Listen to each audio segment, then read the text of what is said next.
So guys, tell me, do you able to see my screen? Yes.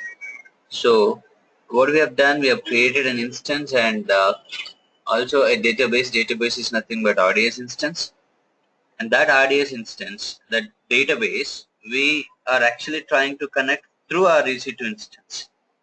Alright. So that's what we were doing yesterday. And now you see I'm having a database instance running, and I'm also having an EC2 instance running. So let me just try connecting to that. I could sit and solve actually, as I suspect the problem was with my password. So I have edited that.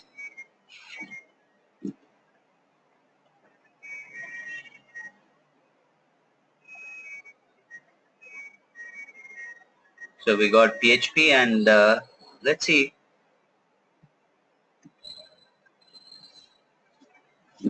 connect.php. So this is what the output expected. What I said, connected to MySQL using username Mohan, password so and so, and the host is so and so. The host is nothing but the endpoint of a database. And if you can just check your script, what's that? You see, in the script it is clearly mentioned that uh, the database connected to the database. If it is not able to connect, then it will throw us an error saying unable to connect it to MySQL. And after once, if it is able to connect it to the SQL server, then we are trying to connect to our database. That's so you see selected MySQL selected database name is DB name. So the DB name should give us. Now you see here the DB name connected to database, and the DB name is what? Wisdom Tech. That's what the DB name we have taken. If of course it could connect it to MySQL server but not able to connect it to the database, then it will give us an error saying, here it will say, okay, connected to MySQL username so and so, and after that could not select the database. In case if it cannot connect it to the database. So this is what we had to see yesterday. As I said, there was a problem, there was a mistake in my password provided, and you also check all the parameters with the password or username or security group. There might be some issue or something you missing if you could not connect. Did you all try this? Yeah.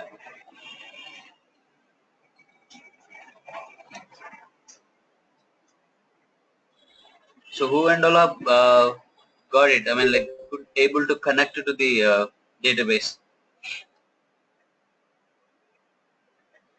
Yeah, hi sir. Like Hi, I have Tejas. some network issues, so I can't hear you till now.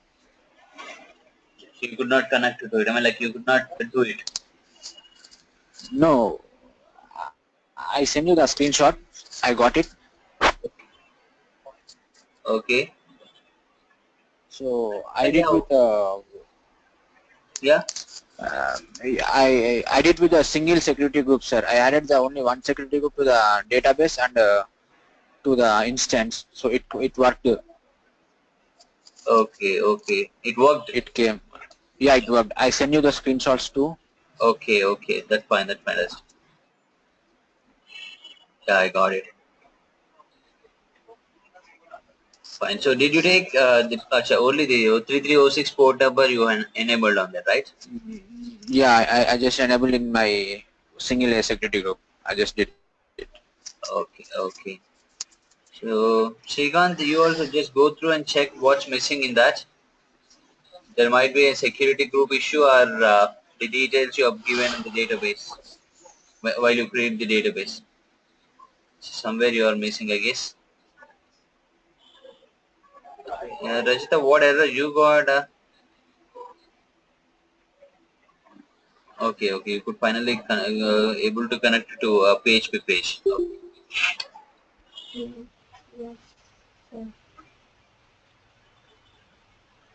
But I couldn't connect. I mean, the page was not reloading. I guess there is some problem with my code. I have to check my code once again. Okay, okay. So just do edit your script if it is possible. If there is something wrong, you get it. What's missing? Try changing that and then connect it to that. Okay. But finally, we Okay, should okay. get the output. This is the output. And since we are not pretty much available, aware of database and how it works and all, we do not directly, connect it to database and then do something in that. But in case if you are a database guy, okay, so what do? You directly connect it to the EC2 instance.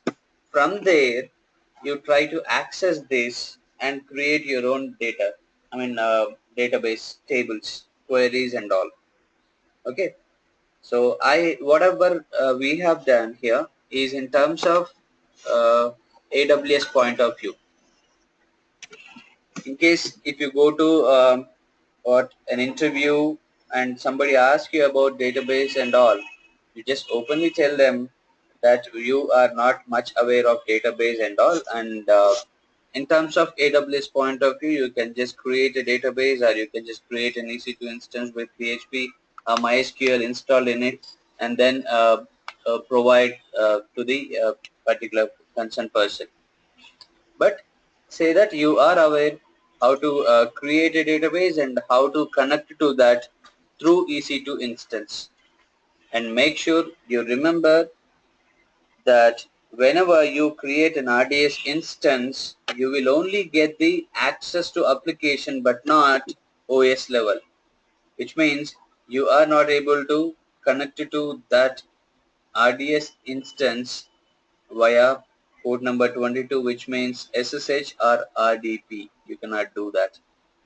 Again, we were actually discussing about backups.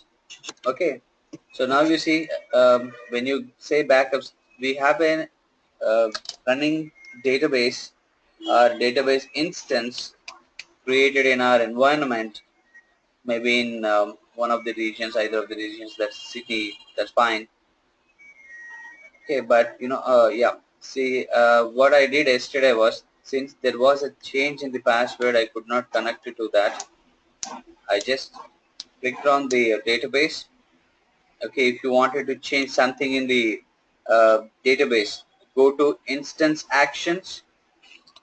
In this instance actions, go to modify if you wanted to edit here. So I have edited my password and then could able to connect. Okay, if you wanted to do some changes in the database RDS instance itself. If not, if it is above the script, then you go log into the EC2 instance, then change the script over there using VA editor and all. So let's go. Now we are talking about backups. So backups are nothing but here. So we know that what's meant by backup. Backup is always nothing but it's an additional copy which provides us the security or safety of our data whenever there is something wrong or some disaster happens. If our data gets corrupted or lost, then this backup will certainly help us to restore everything back. So now here in RDS, whenever it comes to RDS database, we have a concept of backup Now one second, automatically. sir. Hello?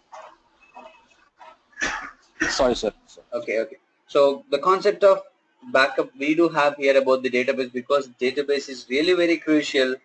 It all depends. Now like whenever it is about an organization, data of the organization is pretty important for everybody, so that they are very much careful, they are very much keen about their data. So we have an option of automated backups, but it is also, we have separate things. So there are two different type of backups. That's what I wanted to discuss with you guys. So the first one is automated backups. While you create the database instance, it will ask you whether you wanted automated backups or not. If you want, how many days the retention should be for those backups. The maximum retention is, what is the maximum retention period we have for about an automated backup? 33 days. Yeah, 7 days to that 7 days. 7 days is the maximum? No, 35 days.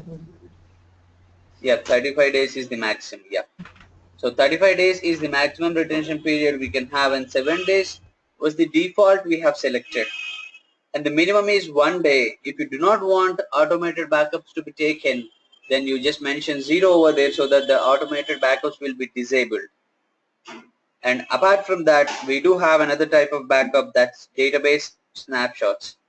So if you wanted things to be taken, I mean like backups to be taken individually by you manually, then you go to snapshots, okay, or you select this database and go to instance, okay, then create a snap, like take a snapshot. So when you take a snapshot, this will become the database manual backup. You got it? So automated backups and manual backups.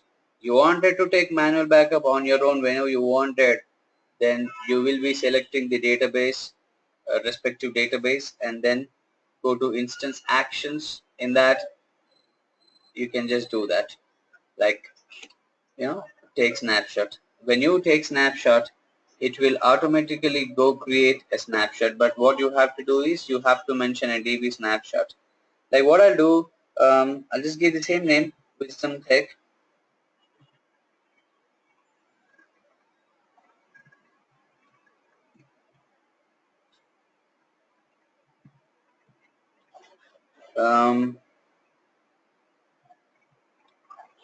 Backup. Okay, take snapshot. What it says must contain only letters and digits. Okay.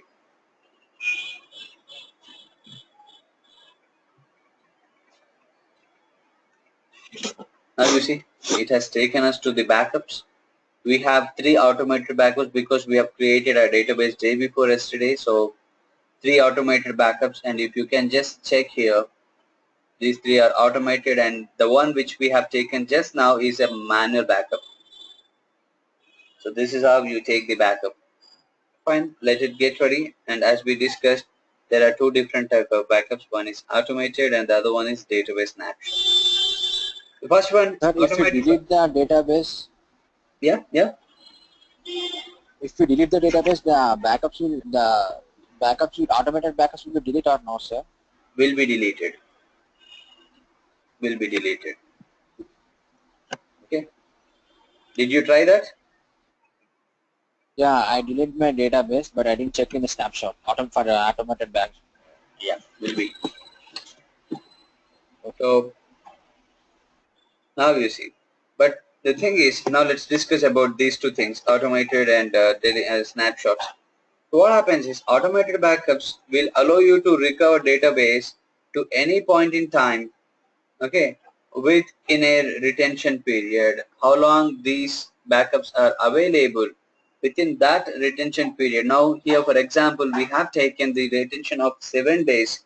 So within that 7 days time, you will be able to retrieve your database from any point in time, which means it's not exactly like if you wanted, if you lost a database or your today's version of database is got corrupted and you wanted to retrieve yesterday's database back, but not exactly yesterday's maybe evening 7:30 p.m., something like that, exactly about a certain point you wanted to take the backup or your database is to be retrieved, then in that situation you can still do that with automated backup.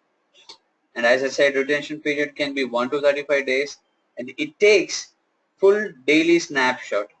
Every time it takes the backup, the automated backup, whenever it takes, it will take the backup every time for full. You got to know, like, full means what? A full backup and a differential backup. Full means, remember, it captures entire database data as it is, just like a copy of it, a carbon copy. But when it comes to incremental, okay, incremental backup, remember, incremental backup is nothing but it backup the data. It takes the backup of data which has changed, okay, from last full backup. The files or folders or the data which is edited or added newly to the database from the last full backup only will be backed up, which means you got, I think, let me just clarify this thing to you. So full backup means irrespective of when it is backed up, what time it is backed up, it will capture the entire data as it is. But once the full backup is taken, for example, Monday is the full backup taken, and you are trying to take the incremental backup. The incremental backup will only back up the data which has changed from last successful backup. If there is no change, if there is nothing edited or added, then the backup will not have anything in that, because you have a last successful backup, entire data is in there, and there is no change from then, so that no backup is taken. That's what the thing is. So here the database snapshots automated backups will always take the full daily backup or snapshots, and also stores transaction logs throughout the day. With respect to these transaction logs, we are able to retrieve our database from point in time backup. So whichever the point, or from whichever the certain time you wanted to back up your data, retrieve your data, it is possible through these transaction logs. Okay, and we always choose the most recent daily backup. All right, the most recent daily backup during the recovery, and apply transition logs to relevant, okay, logs relevant to the that particular day. So most relevant database backup will have latest copy and all the changes you made to that, so that we select latest data, and it is enabled by default, as we have seen while creating the database. Okay, and by default it will have 7 days of retention period selected defaultly. And whatever the backup, is my voice missing? Guys, aren't you able to hear me? Hello? It is clear for me, sir. Okay, okay, done. So fine. What I'm telling, like, so the backup said, okay, enabled by default with the retention period of 7 days, and whichever the backup taken, the backups or the snapshots are stored, okay, automatically into S3 with free storage. What do you mean by free storage? Okay, for example, if your database is, obviously database is charged, and if you have selected the database of, now while we create the instance, DB instance, we have by defaultly taken 5 gigabytes of space, if you remember. Alright, the default space is 5 gigabytes, the minimum, and the maximum you can go up to 1600 or 1600, something like that. But the default we have taken 5 gigabytes, since we are charged for the database created. Amazon says that, okay, you don't need to pay two things, or two payments. Like, you have created a database for 5 gigabytes, so we will provide the equal amount of space in our S3 bucket or in our S3 storage. So your database is of 5 gigabytes, so 5 gigabytes of free space is provided for you in S3 storage of Amazon's location. If you take 100 gigabytes of database, then 100 gigabytes of S3 storage is provided for free, which means for backups, for snapshots, to store your things. That's what it says. If it goes beyond that, okay, if your what backup snapshot size goes beyond that database size, then you are again charged for this as well, for this backup as well. Okay, so you should remember this, it's really important. The storage for the backup is for free with respect to the limit you have set to your RDS instance. Okay, and the backups are taken in a definite window, defined window. Why do we have to take the backups in defined window? Can somebody answer me? Yeah, I say the backups are to be taken in a particular window, particular time period. Because in the other times they will be working with them, or it will be slowing down the servers. Yes, it may slow down the throughput of the database access. Since then, we have to plan our backups in non-business hours so that we should have a particular backup window for that. Okay, that is very important. You do not plan in your real time. Please do not plan the backups uh, whenever you want it, irrespective to that. Now, when it comes to this is all about automated backups. When it comes to DB snaps, Sir, like database snapshots, automated backup. in real time, Yeah, yeah. in in real time, what is the quantity of the database usually takes, sir? Like how much GB they take? Usually we go with 100 gigabytes to 500 gigabytes. Okay. Okay, based on the Yeah. requirements, but by default we go with either 100 or 500 gigabytes. Okay. So next is manual backups, DB snapshots. Now these DB snapshots are manually taken backups. Our interest with our interest whenever we want it. So this is what that. Okay, the manual backup is this, and when you say, one moment, it has just selected. Okay, so this is what the manual backup here. These manual backups are also stored,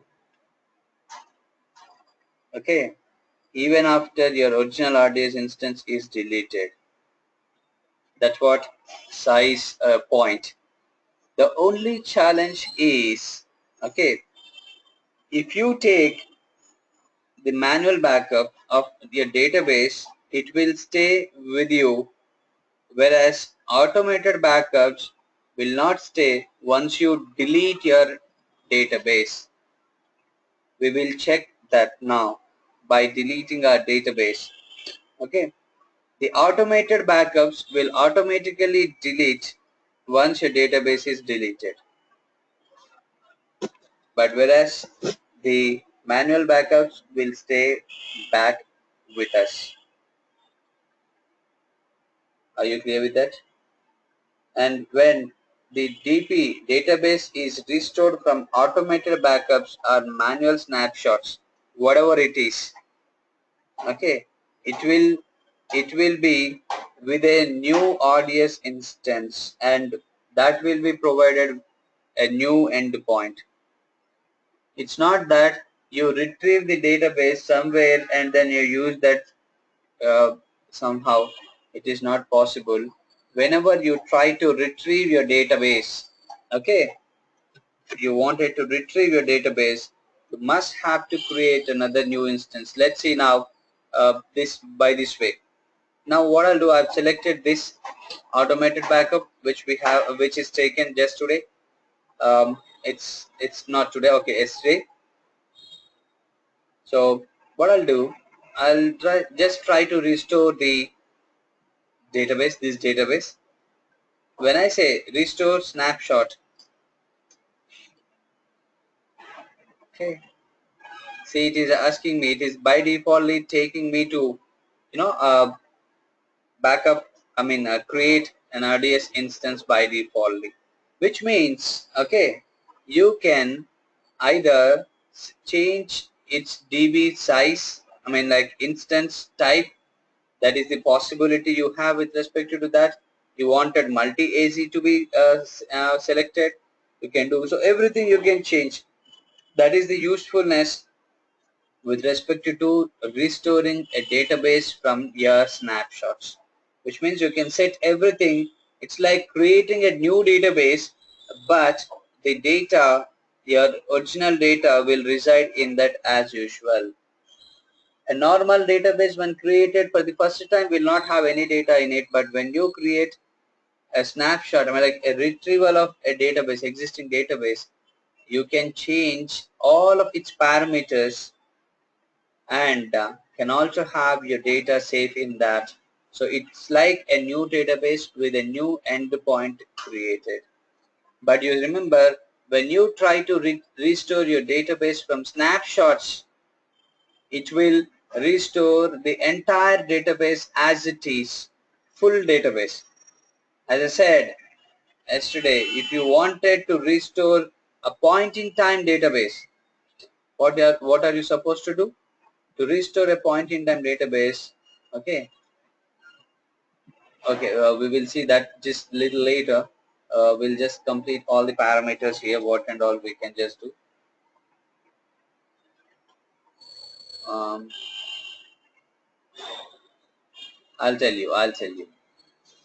So the database is backed up totally. Whatever the data, whatever the data the snapshot is having, that's entirely been backed up, irrespective of what time this database backup is taken and from what time you wanted to back up.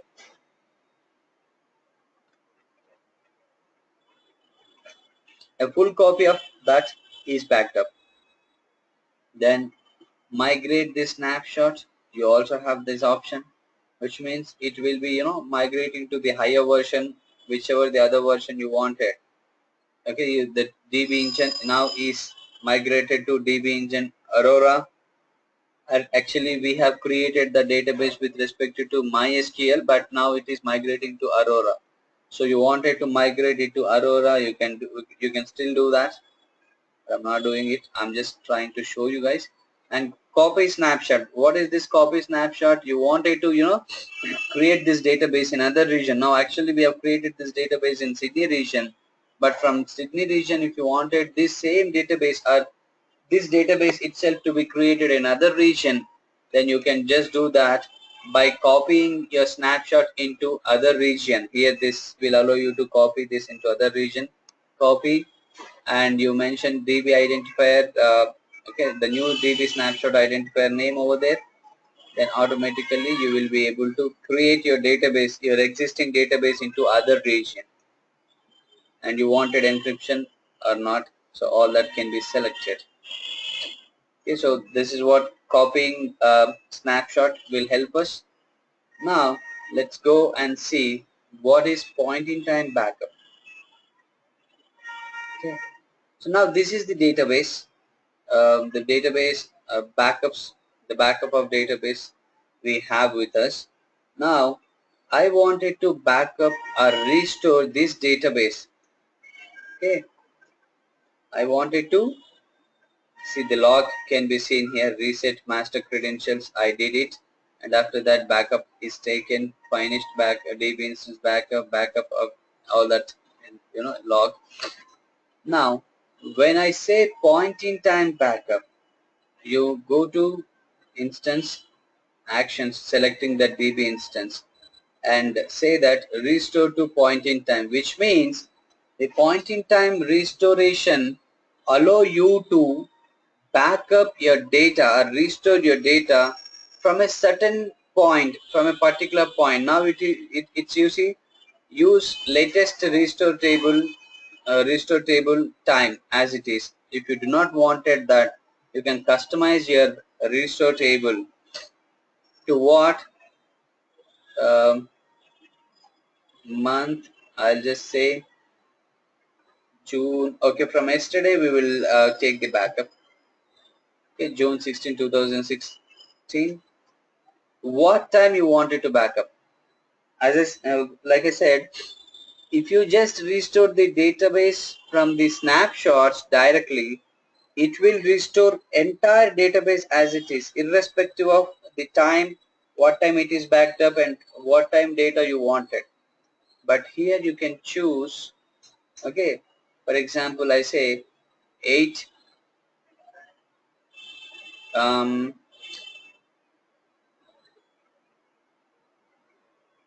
8:15. Oh, what's happening?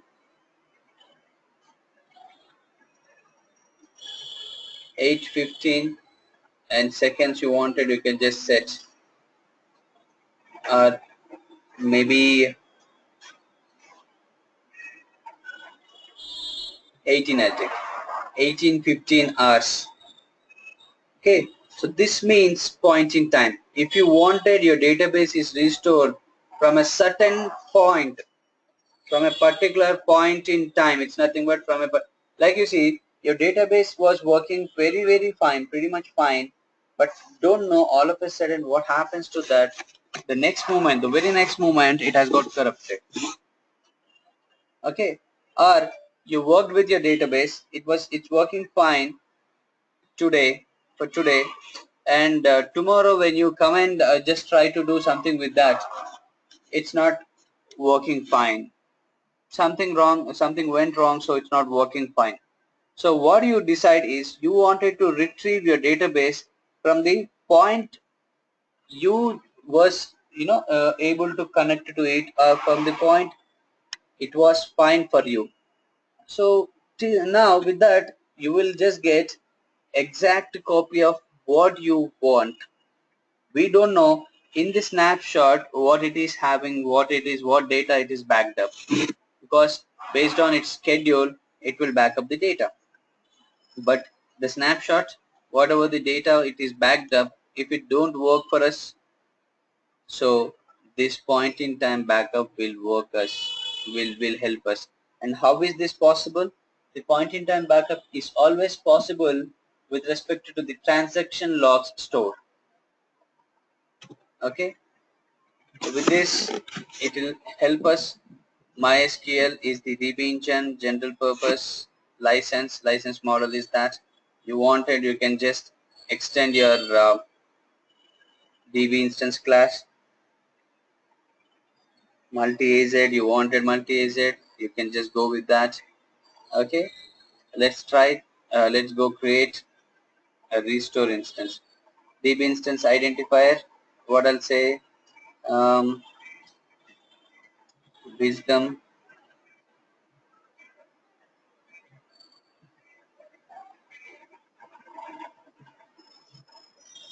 take one, I'll say identifier, or I'll say restore, wisdom take restore. Then subnet group. Okay, the subnet group is default, it's nothing but it's about a VPC, publicly accessible. If you wanted these databases to be accessed by public, okay, you can just select yes. Okay, public internet instance to be accessible from the public internet, select no. If you don't want, if you want it to be accessed only from within your private VPC. So that's what the database is actually very crucial. It will have entire crucial data, so usually we do not provide public access. We say no over there. And you wanted any specific availability zone, you can just go with that. If not, you can select no preferences. Then what else we are giving? Option group, default MySQL. You wanted tags to be copied, copy tags to snapshot, you can just say that. Auto minor version upgrade, yes, we have whatever we have taken, we are able to do that. Okay, oh, I'm so sorry, I just did something. We'll just try to restore our backup. What I said,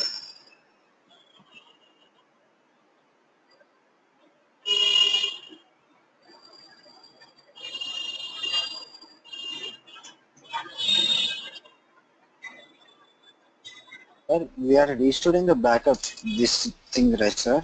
yeah, we are restoring the database, that our wisdom tech database. Okay, and that too from a certain particular point.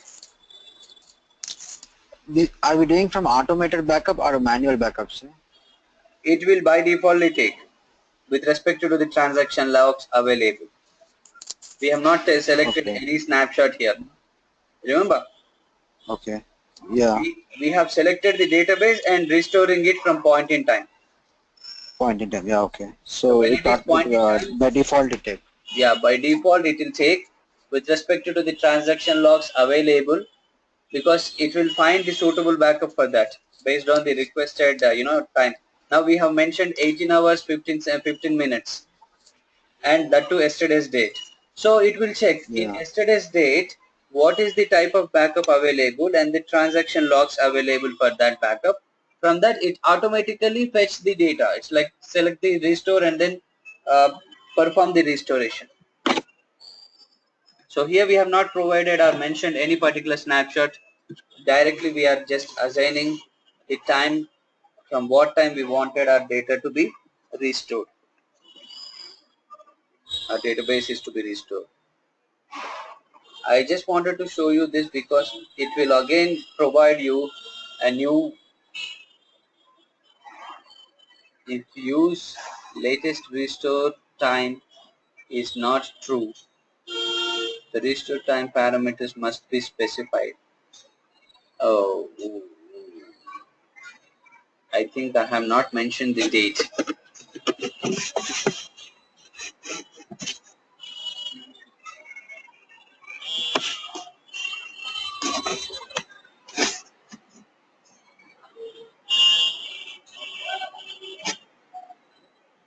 Let me just do it again by cancelling.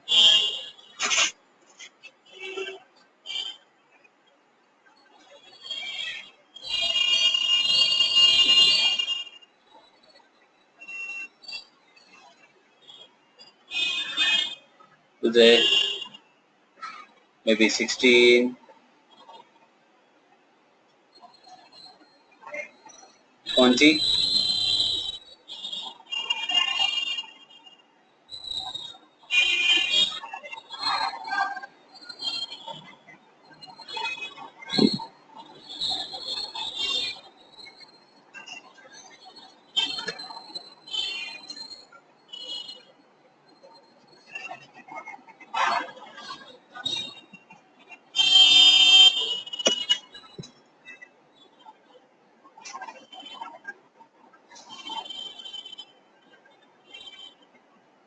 I'll say no preferences to this.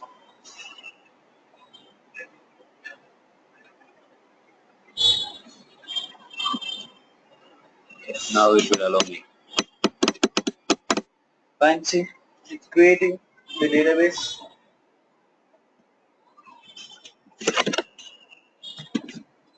A new database will be created with respect to that. So this is what the Wisdom Tech Restore we are trying to restore. Okay, you got clear, but the challenge is remember, automated backups will always get deleted once your database is deleted, but manual backups which we take will stay back. And while you delete the DB instance, it will actually prompt you to take the manual snapshot of the database. Did you notice that, Sai? Yeah, yes, sir. It asked yes or no, so I Yeah, gave it it will ask, no. and we say no usually because we don't wanted this database. It's just a temporary one. But usually, since databases are really very important, it will always, prompt us to take the final snapshot for one time, one last time, for the safer side. Okay, and this is what the point is. And next is encryption. And you see, while we create the Sir, instance, yeah, sir, you said the the automated backups will automatically take the backup, and again if we give the manual backup, so if the instant is of 5 GB, then the space is going to be 10 GB, right, sir? So how does the S3 work? that is what. When we say full backup, the capacity is 5 gigabytes. But are we using the 5 gigabytes of space here? Did we create any tables in this? No. Okay. The 5 GB what we have alerted is the capacity of that. Yeah. Okay, and when we are trying to take the backup of that particular database, it will not take the backup of its capacity, but it will back up the data available in that. You clear?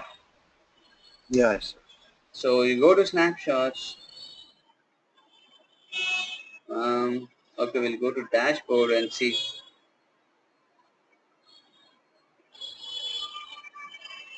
Allocated storage is 10 gigabytes for two of them because 5 gigabytes each, and it's not probably mentioned here,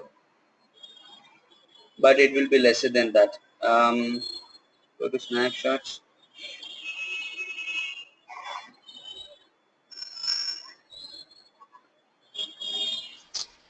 Can we see the how much data is in use like that? No, we cannot. Okay, it is just taking DB storage 5 gigabytes. So, okay, fine. I'll get back to you on this.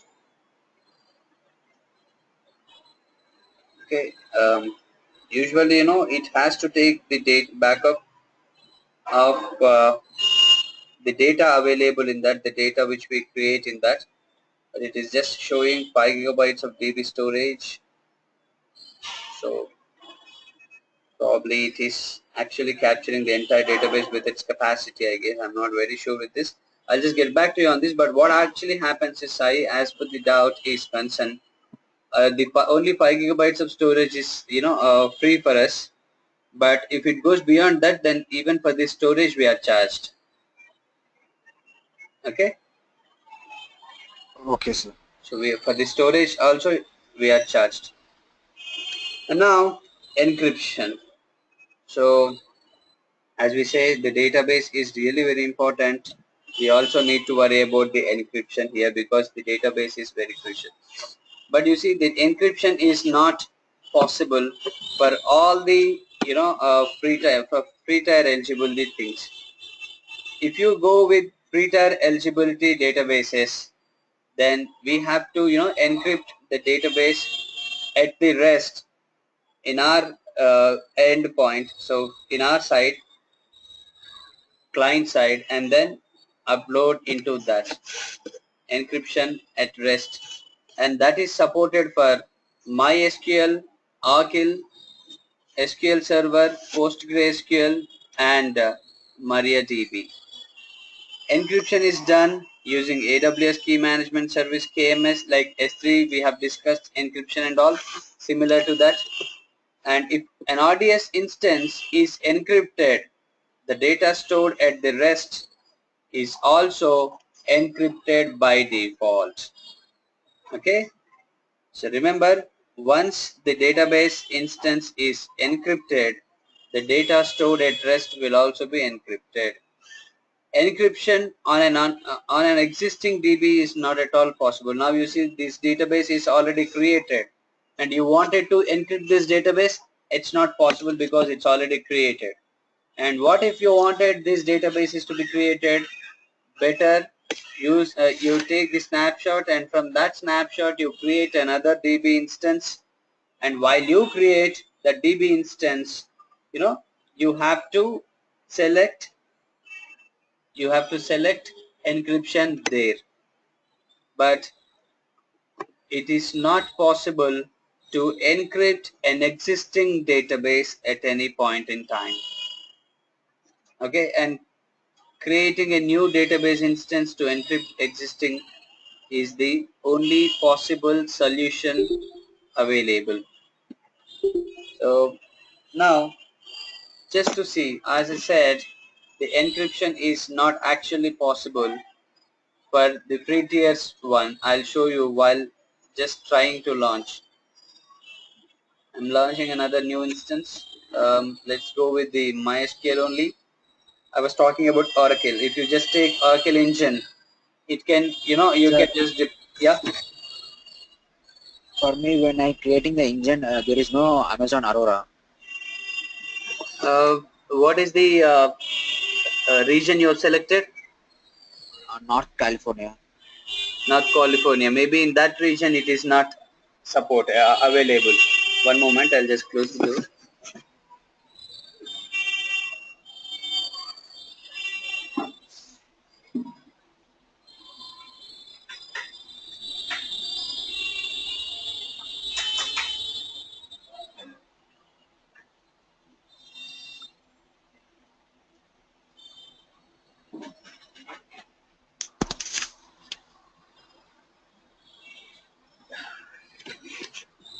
Yes, I. So maybe in that region it's not available. Go change your region and then check. Okay, sir. Okay. So this is what Oracle. If you just take Oracle, since Oracle is another third party, so you can either have your own licenses or you can just depend on AWS provided licenses. Now I'll select this engine, and encryption is not actually available for our free tier. If you wanted encryption to be enabled, then you must have to go higher version, paid version. Where is that?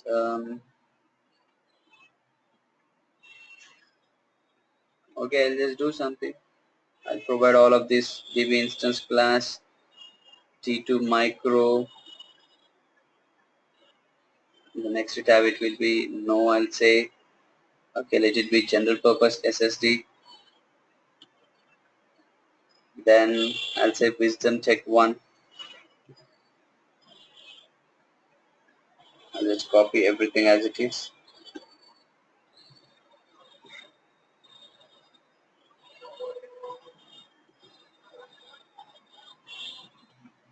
Match password, also the same. And if you just come down here, I'm not going to set anything because I'm not going to create this. You see, encryption is not enabled. It's not allowed for this. The selected engine or DB instance class does not support storage encryption. So what we have to do, we should go to a paid version. So let's try another instance. Selected. I'll go with this MySQL. Okay. Now you see allocated storage is 100 gigabytes by default, and you see this DB instance class is also by defaultly taken. Okay. I'll just try taking this. Provision less than 100 gigabytes of general purpose storage per high throughput workload could result in higher latencies upon exertion. But that's fine. Let's see whether we can go create something.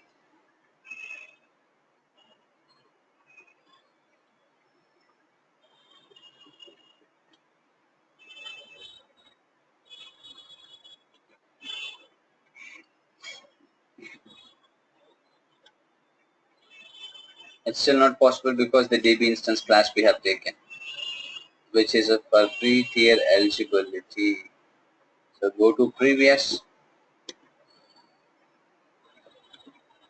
and change. Okay, M3 maybe medium.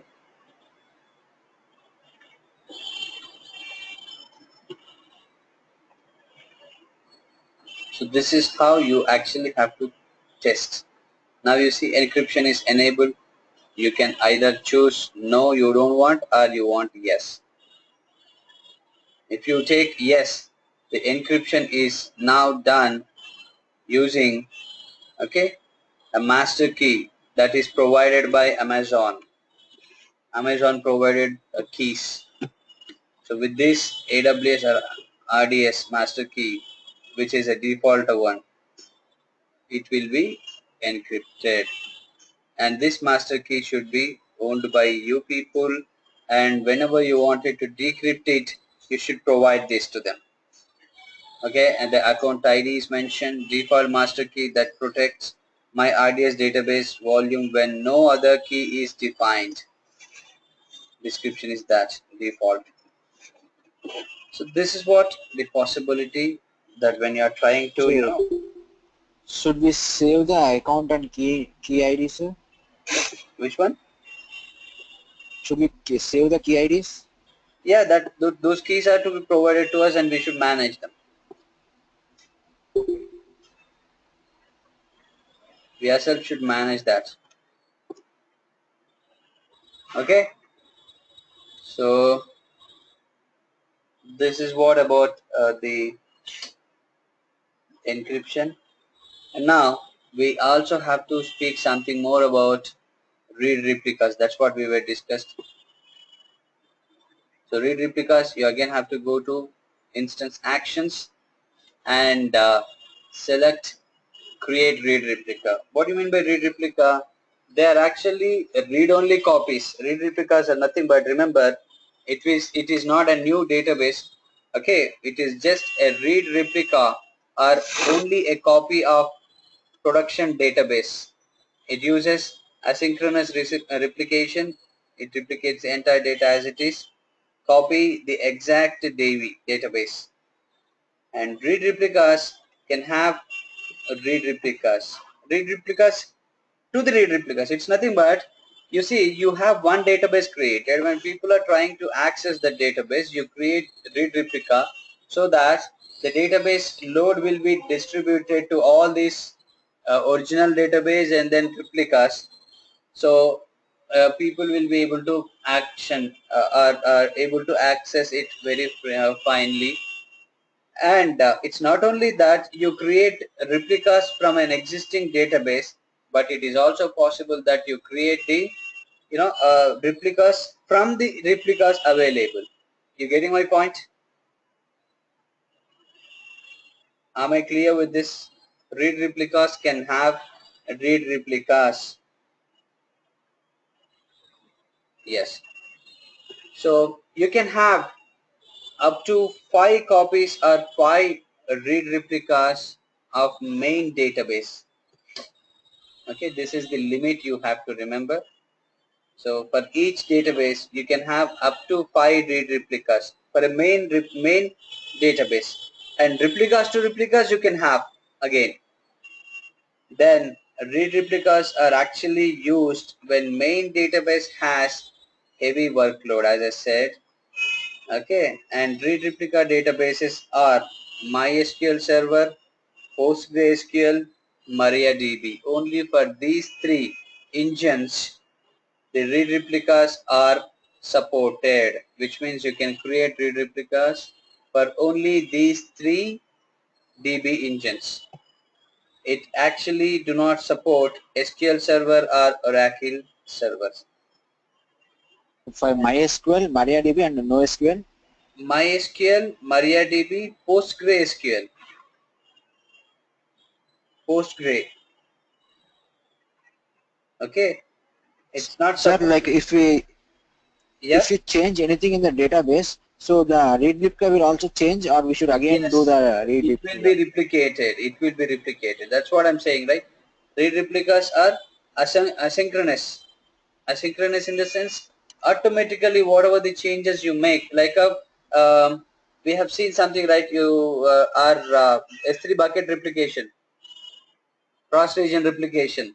We deleted, it has got, the file has got deleted from the replication bucket.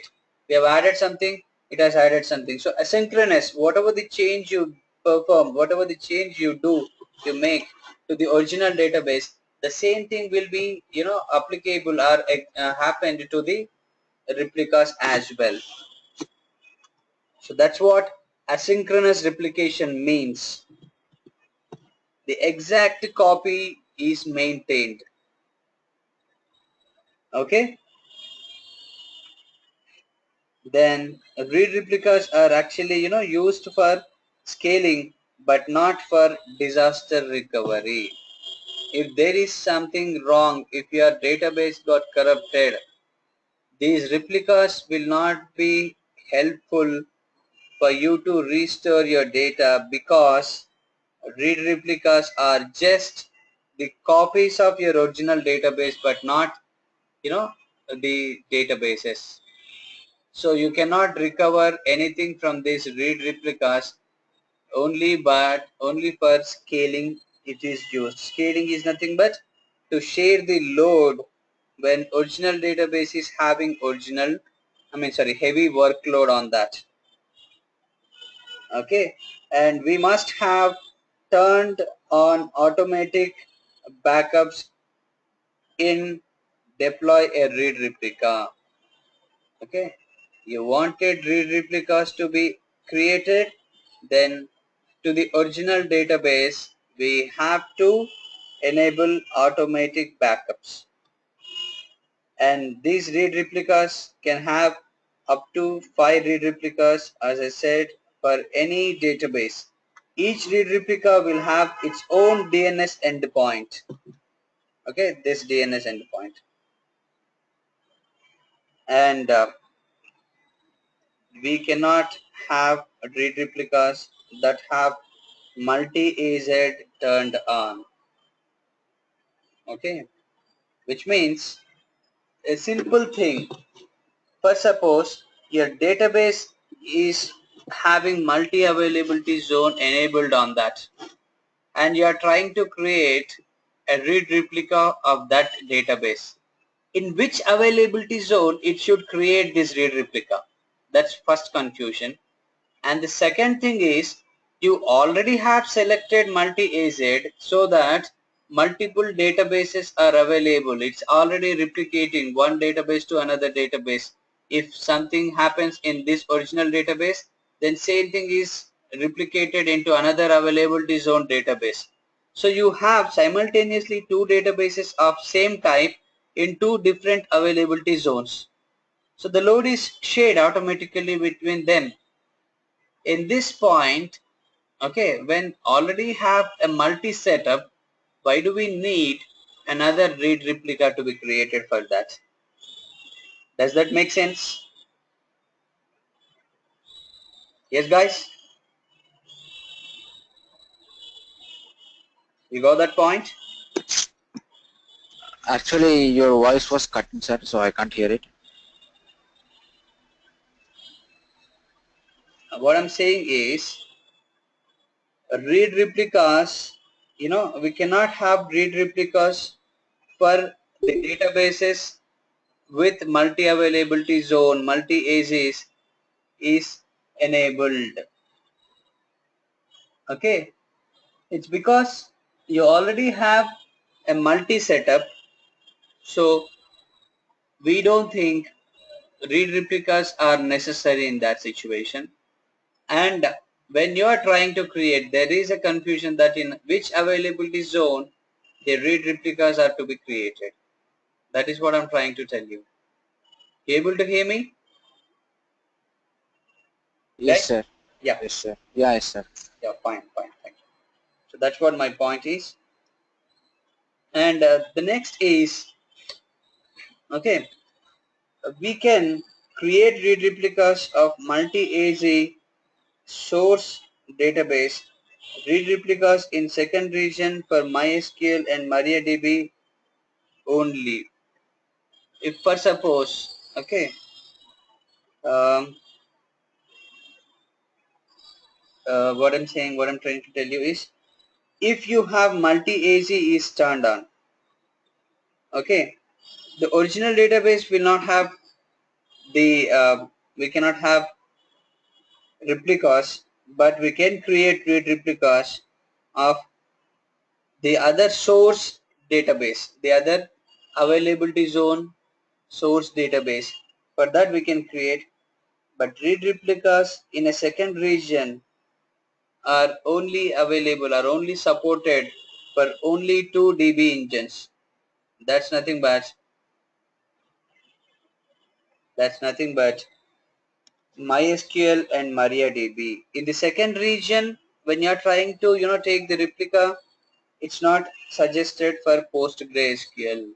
But in the first region, if there is no multi-AZ is selected and you are trying to create read replicas, in this situation the read replicas are supported for 3 different engines: MySQL, MariaDB, and along with that PostgreSQL as well.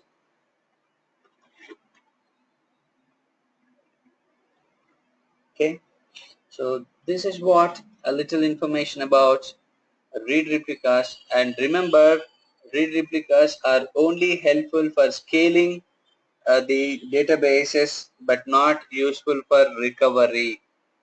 Restoration cannot be done. But everything is fine. The relational database is nothing but the database, a structural database, which most of the people try to do that, try to access.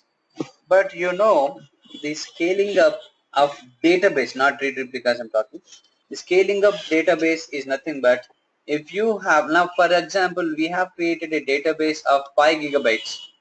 What if I wanted to increase that from 5 gigabytes to maybe 100 or maybe 50? Can that be possible without bringing down our database? Yes. Can we scale up our database capacity from 5 gigabytes to anything more than that without bringing down? Yeah, by restoring. No, I just wanted to do that with the existing one. Restoration you can do because you are creating a new policy, I mean new database instance again. There you have an option, but here to the existing one, it is actually no. Okay, it's again as simple as that. You wanted to increase your CPU, I mean your hard disk size. What you are doing, what you do, you first bring down your system, then change take it, then you extend it. So similarly, extension of DB is also not possible without bringing it down. Okay, so RDS is not easy to scale up. You have to use a bigger instance size or add a read replica to that when you wanted to scale up. Okay, what we have to do, we either have to create a new instance with a bigger size, or we just have to use read replicas to that. With respect to that, we can scale up. But what if we wanted to have this option, just like push button scaling, which is nothing but without affecting our current database, without bringing it? Unfortunately, that's not possible with respect to a relational database, but that's possible with non-relational database. So I'll just give you a little introduction about non-relational database, and then we'll conclude our class for today. And tomorrow we'll see about non-relational database, which is nothing but DynamoDB, how do we create that and all. So DynamoDB, non-relational database, is nothing but DynamoDB. That is what offers push button scaling, which means you can just scale up your instance without bringing it down anytime you wanted at any point of time. So that we can scale databases on the fly without any downtime. So it's suggested to choose DynamoDB when scaling is required. So it is a question can be asked to you guys. So can we scale up our database, relational database, on the fly whenever we want it without any downtime? So you people please say without any doubt, say that no, we cannot do. We must have to plan and take a downtime from the client, then we should bring it down and then do necessary changes. But do we have any other option? Then you say yes, by taking a non-relational database we can just achieve that. We can increase or we can alter it, we can extend or scale up the database without any downtime when it is a non-relational database, that's DynamoDB. So this is what the answer you are supposed to say. Are you clear with that, everybody? Yes, sir. So this is what the little advantage with respect to a DynamoDB over RDS. So what's DynamoDB, how the DynamoDB database is created and all, that we will see tomorrow. Fine. Parameter Okay, sir. groups, that is not important. We will not deal with that. Security groups and parameter group, parameters that we will set what and all. So this is not our topic. So the default MySQL DB parameter group and all, this is something by defaultly taken while we create database instance. So not to worry about what is not discussed. So parameter group, option groups, subnet groups, all these are something which we directly defaultly take while we create the database instance. Okay, you clear with all the points discussed or anything you wanted to clarify? Yes guys?